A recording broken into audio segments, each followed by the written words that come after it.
First caller out of Midland, Texas. We've got Eddie. Thanks for waiting. Hey, how are you doing, Matt? I'm doing well. How are you? I'm doing pretty good. I waited till this weekend to call in because you were the moderator for the Robert Price and Bart Ehrman debate. Yeah. And I heard some of your when you were on a group phone call with I believe it's Richard Carrier and there are a couple other people, and you guys were discussing the after the debate. Right, yeah. So for those who aren't aware, Mythicists Milwaukee put on a debate between Bob Price and Bart Ehrman about whether or not Jesus existed as a historical figure. I was the moderator, and after the debate was over, I did a number of discussions, including the one that Eddie heard with Richard Carrier, giving our thoughts about the debate, about what went right, what went wrong, and my views in general. So what question or comment did you have about that? Well, basically, my comment is I think if you're going to take the Jesus mythicist position, it's almost as tenable as taking a flat Earth position. And well, no, actually, because we have concrete evidence that the Earth isn't flat, wouldn't you say? Right, and do we have concrete evidence? Do we have concrete evidence that Jesus existed that is comparable to that for which we have that the Earth is not flat? Well, it depends. We have the letters of Paul where he says Paul never met Jesus, did he? Did Paul ever meet Jesus, the living Jesus? Well, if I recall correctly, didn't he say he met his brother? Okay, so how do you meet the brother of a mythical guy? So you've got a bunch of stories. Do you have anything other than testimonials? I mean, if all we had to determine that the Earth wasn't flat was a handful of people who said that the Earth wasn't flat, then you'd be able to compare the two. See, this is where I think you're being disingenuous, and here's why. If you took any other historical circumstance where someone wrote a letter and I said, oh, hey, I went and visited Matt Dillahunty's brother, nobody would ever say, it's almost like because it's Jesus, well, we're going to say it's a myth. Yes. If I had said, hey, I went and visited Matt Dillahunty's brother, I went and visited Matt Dillahunty's brother, and you had my letter, yeah, nobody would think you were a myth. Right, but does that mean I have a brother? No, Is that enough to reasonably conclude that I have a brother just because somebody said they met my brother? In a letter, I would presume that the preponderance of the evidence is in favor of you having a brother if it's written down. Yeah. Yeah. So here's what happens as far as historical methods. If somebody is presented as a real, living, breathing figure, then because we can't prove they're not, we don't have time machines, we generally just assume they do. But it's not like we're saying we're absolutely convinced that that's the case. There's a number of urban legends and myths where at different times people were convinced these were actual historical figures, and then we come to find out that perhaps they weren't. Paul Bunyan, King Arthur, etc. So, the issue here, let's say that you become convinced that I'm real because somebody told you, or that I actually existed because you read a note where somebody said they met my brother. Okay? Cool. What else do you know about me? Well, I also know if we use that same Jesus scenario, I also know from Paul's letters that he went and hung out with 3 of Jesus' closest disciples. I understand that, but what do you know about Jesus from Paul? I know he existed. Well, no, I don't think you know he existed. It's just that you're convinced that that's a reasonable explanation that he existed. And I'm not saying you're wrong. I specifically have not taken up the mythicist position. Well, I'd be curious to hear the verse that we're talking about. I mean, I think that would be I believe it's in Galatians. In Galatians, Paul says he went up to Jerusalem, and that's where he met with James, the brother of the Lord. Sure. Right, but I guess I want to I'm going to go ahead and look it up. Y'all can continue the discussion. Well, it was actually part of the debate, this James, the brother of the Lord, and it's something that Carrier and I talked about whether it means there was a question. Right, there's a question because the term brother was used between Christians.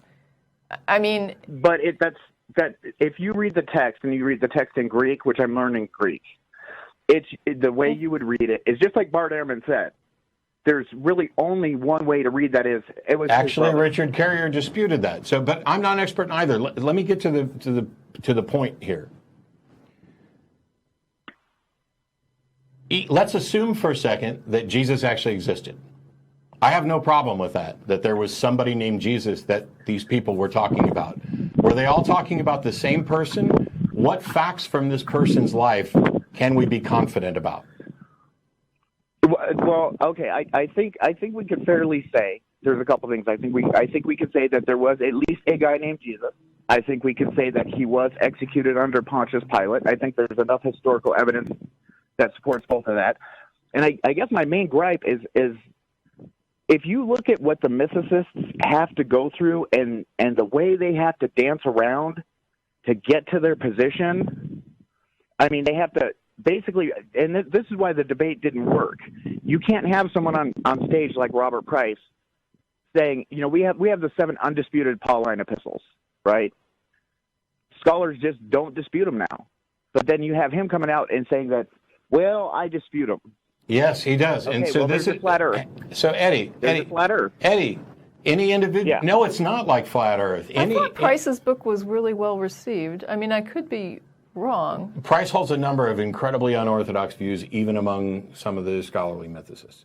And this is what Ehrman took him to task for with regard to, like, for example, there are a number of Pauline epistles that just almost everybody says, yep, these were written by Paul. Then there's a few others that most scholars say weren't written by Paul. And then there's some that are in question, like 2 Thessalonians. But here's the question, Eddie. You're God, okay?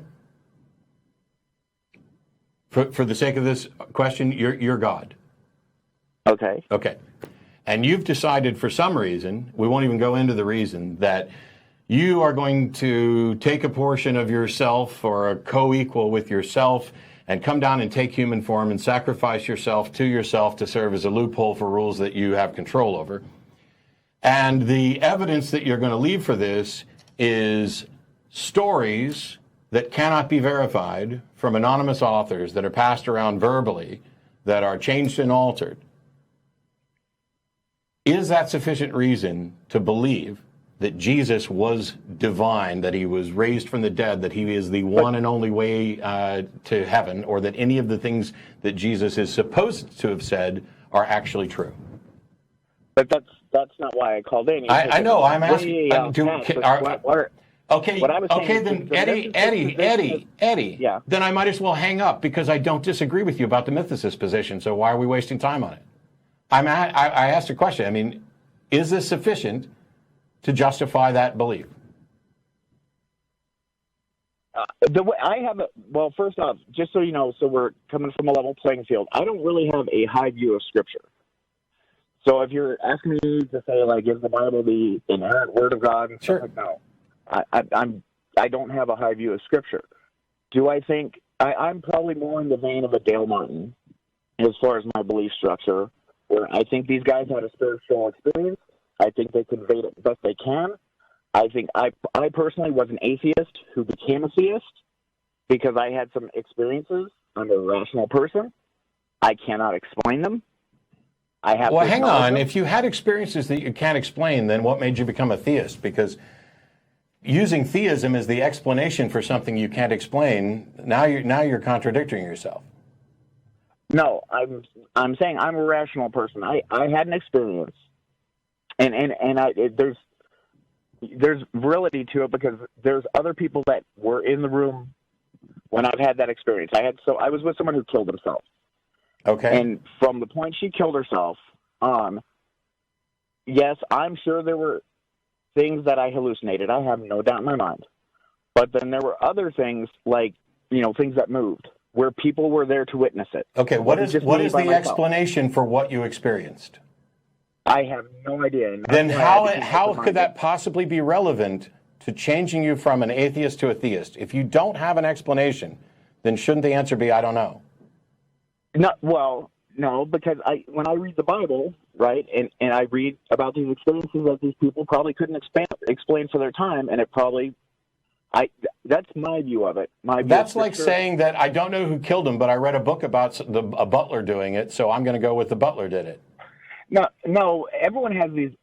I think anyone who has a legitimate, I don't know, we'll call it a metaphysical experience. How do you know whether it's legitimate? Like I said, a couple things that I experienced, I had witnesses.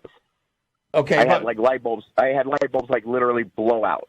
I've had light bulbs blow out too. It didn't make me believe in a God. I mean blow out like at a point in a conversation when we were talking about the girl that killed herself. Okay. Like, and I'm not talking blow out. I'm not talking go out. I'm talking shatter. Okay. I'm talking blow up. And what is the explanation for that light bulb blowing up?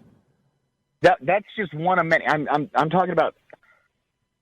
That was just one of many, many things. It doesn't matter if it's one of a gazillion things. I'm asking about the one. Okay, well, like I say, my rational mind, my scientific mind, would say, hey... Do you have another mind?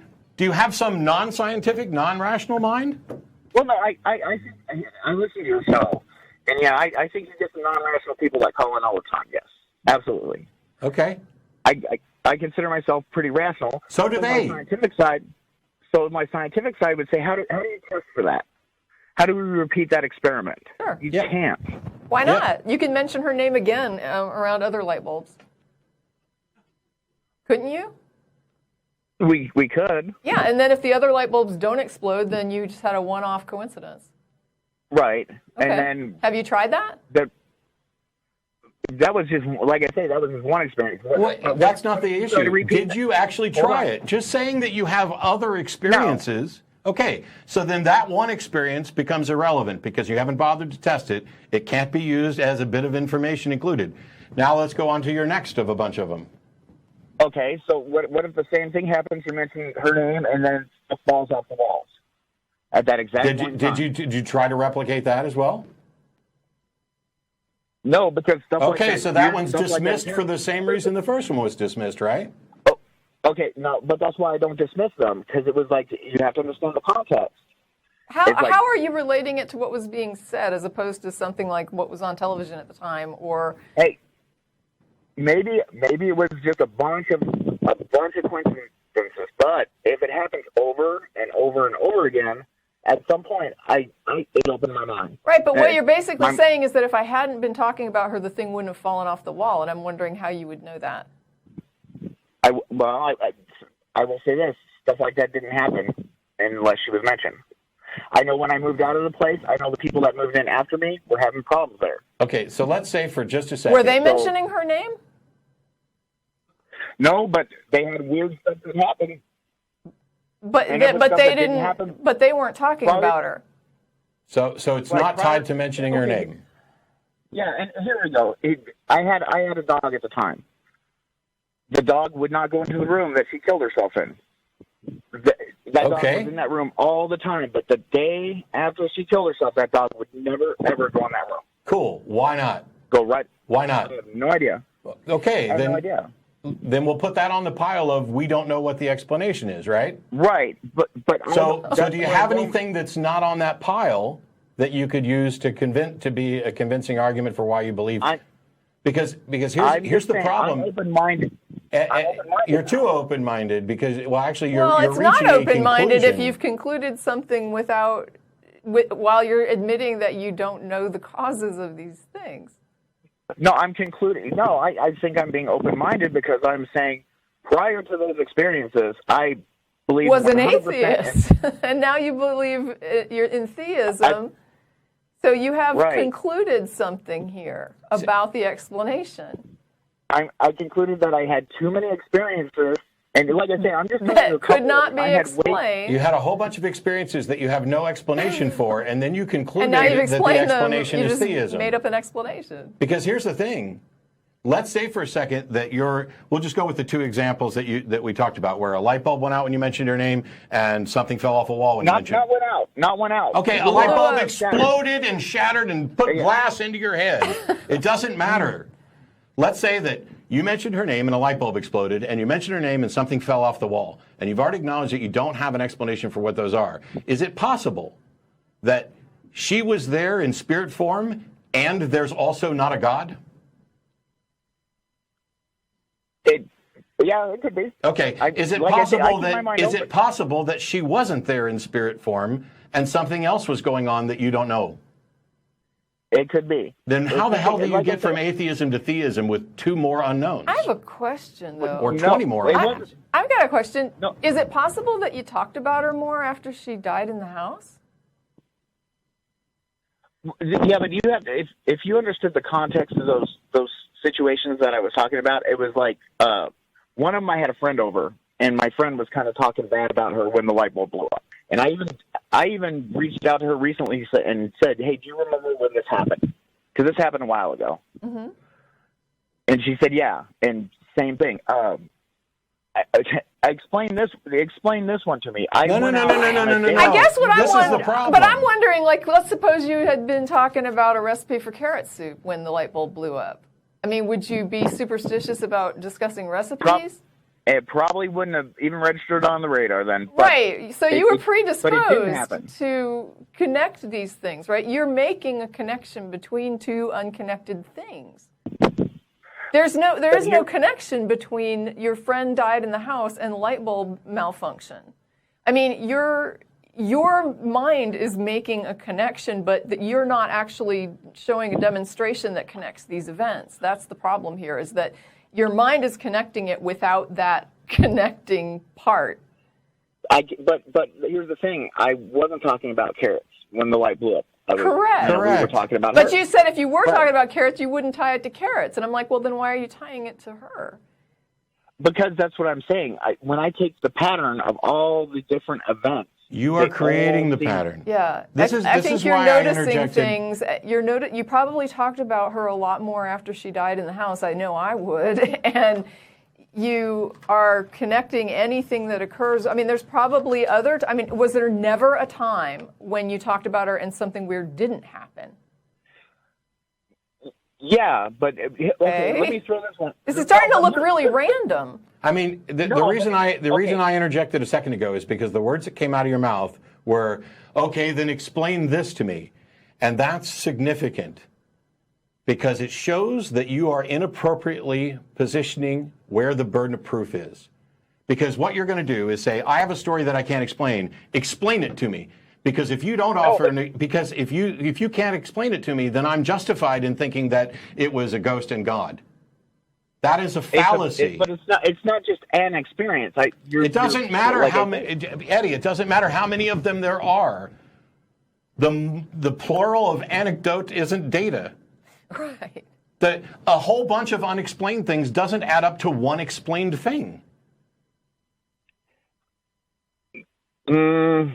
I got to challenge you on that, though. Well, okay, then challenge me, because my statement was a whole bunch of unexplained things does not amount to one explained thing. Please argue against that point. Okay, if you have a bunch of unexplained things, right, but they all seem to point back to one thing, like this person that killed themselves. How do you know they point back to one thing? It was either her being mentioned or the first time I went. So you're saying you have a whole bunch of unexplained things that are correlated with something else. Yeah, the dog not going in the room. Correlation isn't causation.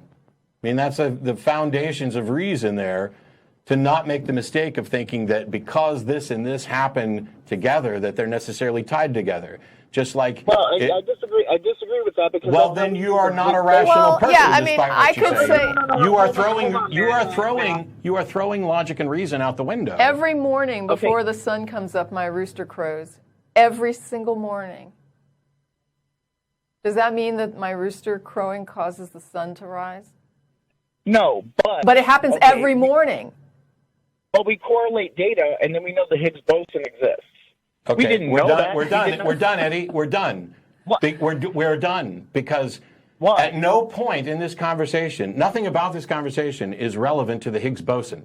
You are just now spewing forth words that are irrelevant because when we challenge you, then argue against the point.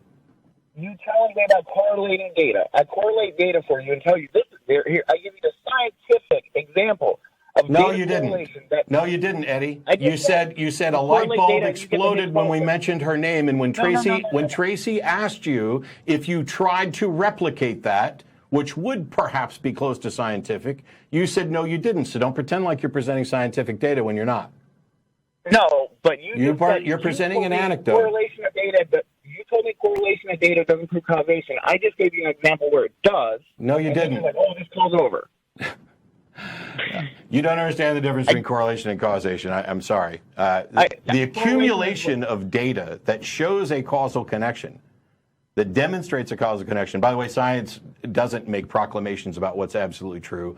All it does is demonstrate models that are the best explanation of what we see and observe, and they are always subject to revision. Right. What they're saying is the best probable explanation for this set of data is this. But the thing is, though, you have to have that coupling, right? So it's like you've got to have a theory that explains how this and this actually could be causally connected, and that's what you're missing.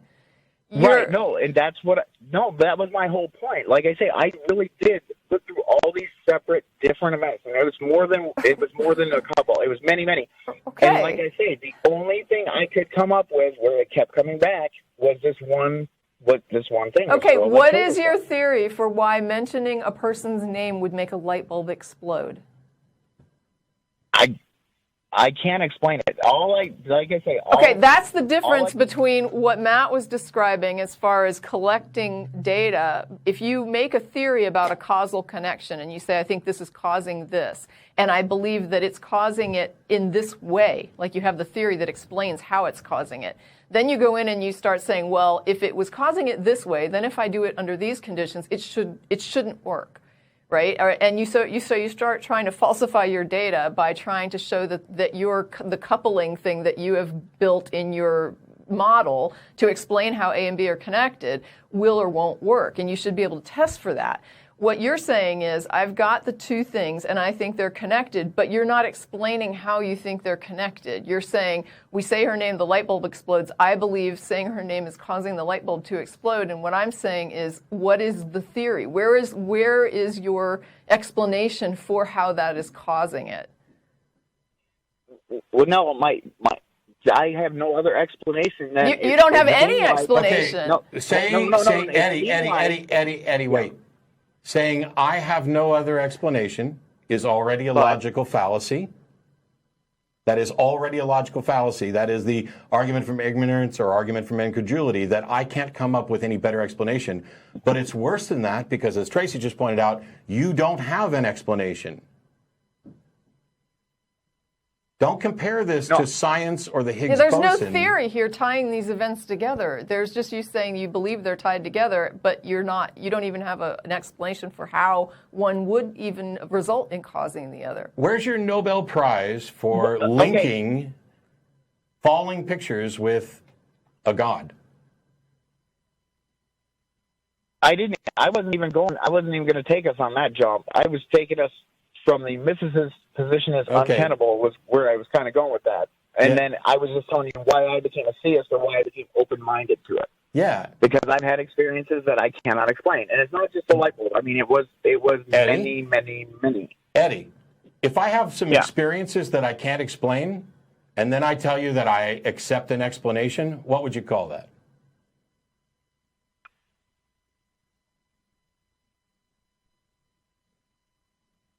If you have a theory that you can't explain. No, if he has some. But I have a number of experiences that I acknowledge are unexplained. And then I tell you, but I've gone ahead and accepted an explanation. Am I rational? So you can be, yeah, because it's just, okay. Is that rational? Is it rational to say I have several things for which I don't have an explanation, but because of them, I'm going to accept an explanation? Well, doesn't that feed into Gödel's ontological argument? Okay. I asked a question about whether or not something would be rational. I asked a question about whether something would be... Eddie, let me finish. I asked a question about whether or not something would be rational. And once again, you have thrown out something new and irrelevant. Okay, let me explain how it's relevant. You're not going to explain how the ontological argument is relevant to pictures falling down and why you accepted that a number of things for which you don't have an explanation add up to an explanation. Has nothing to do with the ontological argument. No, when you have things that fall outside of a scope of something that, like I said, I gave you a couple examples. There were a bunch of examples. I don't want you to give me a couple of examples, Eddie. I'm tired of you derailing this. Just address the issue. Because every time we go to new examples, you just acknowledge, yep, I don't have an explanation for that. Yep, I don't have an explanation for that. But all of it adds up and you're wrong. No, for those things that I don't have a rational explanation for is where it took me to that. It's the best thing I got right now. Wait a minute. Eddie, I didn't understand what you said because the phone broke up. You said, for those things for which I don't have a rational explanation, what? Then I have to theorize. No. No. That's what science... That's no. Actually a rational thing. Okay. For things that you don't have an explanation, what you do is you explore and investigate, and you build a model, and then you test that model. But we've already established that is not what you've done. What you've done is taken things that you don't have an explanation for and gone, I can't think of anything better, therefore God. That's not science. That's not rational.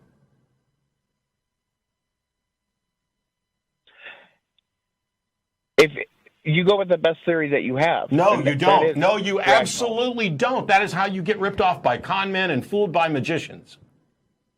You don't just go, what you do is when you don't have an explanation, you say, I don't yet have an explanation. If you just go with the best thing you can think of, you are going to be conned over and over and over again for your entire life, and you don't get to identify as a rational individual. Well, I have to disagree. I know you have to disagree because that's how you protect your irrational beliefs. I don't know if this would be useful or not, but in the idea about, I have a thing that I can't explain, and then I have another thing that I can't explain, and then I have another thing that I can't explain, and when I get to a certain number of things I can't explain, then I can just make up an explanation, or it becomes an explanation in some way. It's kind of like saying 0 plus 0 doesn't equal 1, but 0 plus 0 plus 0 plus 0, eventually it will get to 1. But it doesn't get to 1 because there's never, none of these things offer an explanation in and of themselves. Putting them all together in a pile of unexplained things doesn't equal an explanation, just like there's no number of zeros that will eventually amount to 1. No, but where that's a little bit different is if you're completely closed off to a metaphysical explanation, and then you have a bunch of scenarios. We don't have a metaphysical explanation, though, is the problem. It's not an explanation. Not only do we not have a metaphysical explanation, Tracy and I aren't necessarily closed off to metaphysical explanations. What we're doing is saying, if you have an explanation, be it physical or metaphysical, you need to actually demonstrate that. You don't get to just say, I couldn't think of anything better, and this seems good enough. That's not the way reason works. No, but you're going to go where the evidence leads you, right? You don't have evidence. Okay. The evidence for your thing you've acknowledged leads you nowhere. Here's something I experienced. I don't have an explanation. That, by definition, is the evidence leading you nowhere yet. Right. And there's an assumption of causation, and even there's an assumption that this person's name being mentioned is causing these events, but you have to go in and figure out how to demonstrate that assumption is not just in your mind. Okay, what about, I'll give you another scenario. CNN, this is on CNN. I don't know if you saw it. You can Google it. There's a video out there where they went in and did a story on a supposed haunted house, and the cameraman from CNN got attacked. Now, this is CNN. Okay, so I don't know if you guys saw it. Are you saying there aren't people who are rational who work for CNN? Because I don't think that's going to fly right now. No, but they also have some other recordings from the house. Anyway, so that would be one of those things that I would put in that pile of things where I'm like, it opens my mind to that kind of stuff. This is someone else who had an experience similar to mine, and this was on TV. It just happened. I'm on TV. CNN. Why don't you believe me? If you were attacked by a ghost, I would put that in that category. If I'm attacked by a ghost, you would believe me. But if I explain to you how reason actually works and how you can't possibly get to your conclusion, you're not going to believe me. Then that's good. No, I don't want you to believe me just because I said so, but I'd like you to actually learn something about how to reach reasonable conclusions. Hey, like I said, I consider myself a very reasonable man. I do. am just open-minded now. I know you consider yourself reasonable. How do you determine whether or not somebody is actually acting reasonably? Well, it depends on the situation. Sure. Okay, so somebody thinks they're convinced that ghosts are real, and what they tell you is, I had some experience for which I don't have an explanation. Are they acting reasonable when they conclude that ghosts are real? I think when I was sitting on your side of the desk, I probably would have said no way. Why does it matter which side of the desk you're on? Reason is reason, independent of who says it. It doesn't matter where you have some. Well, I think when you have some of those experiences that, I can honestly say, had I seen that CNN thing with the cameraman getting attacked, I don't think I would have given it even a moment. I would have probably doubted it or something like that. But now you don't doubt. So why have you abandoned doubt? It's not like I arbitrarily just abandoned all forms of doubt. There's still a lot of stuff. Basically what you're saying is, if I used to be an atheist, and once upon a time, if I'd have seen that report on CNN, I probably would have exercised some skepticism with regard to it. But now, because I've experienced things for which I don't have an explanation, I'm going to chuck skepticism out the window and accept that the CNN report was actually a recording of a ghost attacking a human being. I'm just going to say I'm more open-minded to it, yeah.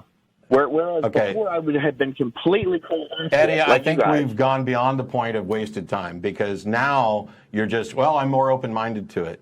Well, I'm not closed-minded to it. What I want is actual evidence. But you said you used to be an atheist, and now you're a theist, and the reason for that is something that you can't demonstrate is sufficient to justify it. If I say I have evidence that the butler did it, and we should convict the butler, and what I present to you is stories of other cases where butlers did it, and you go, yeah, and I once knew a butler who did it, so I'm going to go with that because I don't have a better explanation for why Johnny's dead. Are you reasonable?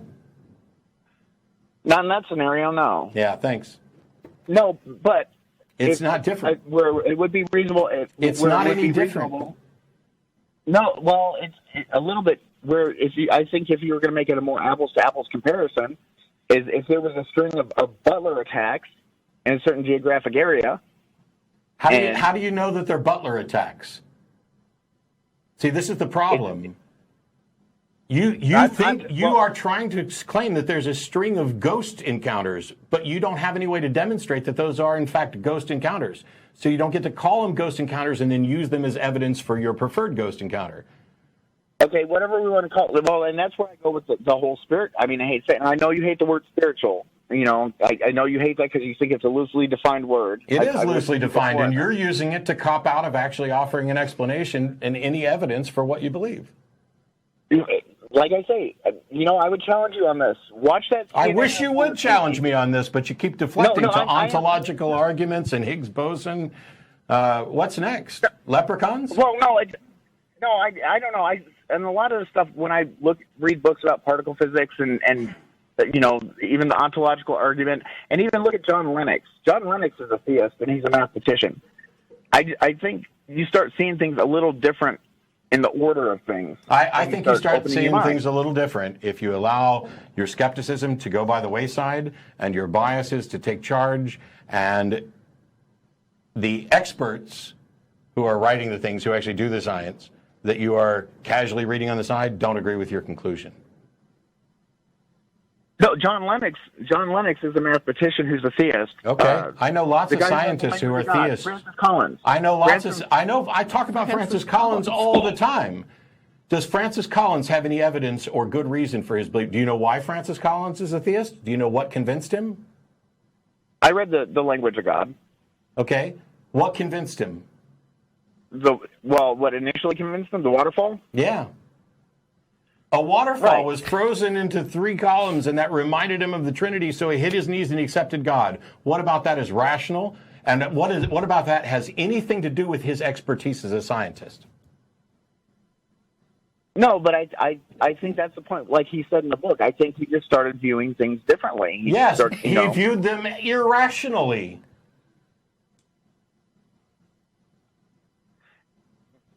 Well, you say irrational. I guess here's where we hit at the loggerheads. You say irrational, and I would say it's just being open-minded. And like I say, I will do this because I don't want to chew up all your time, but I would challenge you. I would love for you to watch that CNN. Just CNN. I already have it loaded. And you know what else? I can probably just Google CNN ghost attack and find a bunch of people offering this. But here's the thing. What if I watch it and I don't have any explanation for what was going on? What then? I would, well, and that's where we would differ a little bit, because I would keep an open mind to it. No, now, you're not answering. You're not answering the question. You are getting closer and closer to word salad. I asked a specific question. If I watch the video and I don't have any explanation for what actually happened there, what conclusion can I reach? You're probably going to reach the conclusion that you have no explanation for it. Okay. Which is correct. What conclusion should I reach? It depends. It depends. Like I said, no, it doesn't depend. Reason doesn't change whether I'm using it or you're using it. What conclusion? Somebody watches that CNN video, and they don't have any explanation for what went on. What reasonable conclusion should they reach about that? It depends. Probably. Well, it doesn't depend, Eddie. It doesn't depend. It doesn't depend on your frame of mind or your spirituality or your scope of what you might have read or whatever else. Based on the facts, if a person cannot explain something, then that is the conclusion. I have no explanation for this. If somebody else can explain it, then they can present that explanation and the reason behind it. And as Tracy was pointing out, the methodology that links that to make it a reasonable explanation. And once you have that information, it might be reasonable to reach a conclusion. But if you say, I've watched that and I have no explanation for what that is, that's the conclusion, that's the point. You don't get to just add to it. I didn't want to drag the call on, so I didn't want to introduce something new, but it reminds me, it's almost like the opposite of calls or letters that we get from people who are like, I started to understand the illogic of my belief in God, and now I'm looking back at these things that I thought were like these spiritual experiences or these unexplained things, and I realize now that it's just unexplained things, and that there's really no rational reason to assign an explanation to something if the reality is I don't know what happened. This is people's discomfort with being able to say, I don't know. I'm just saying it's funny that we get the same letters and calls in reverse.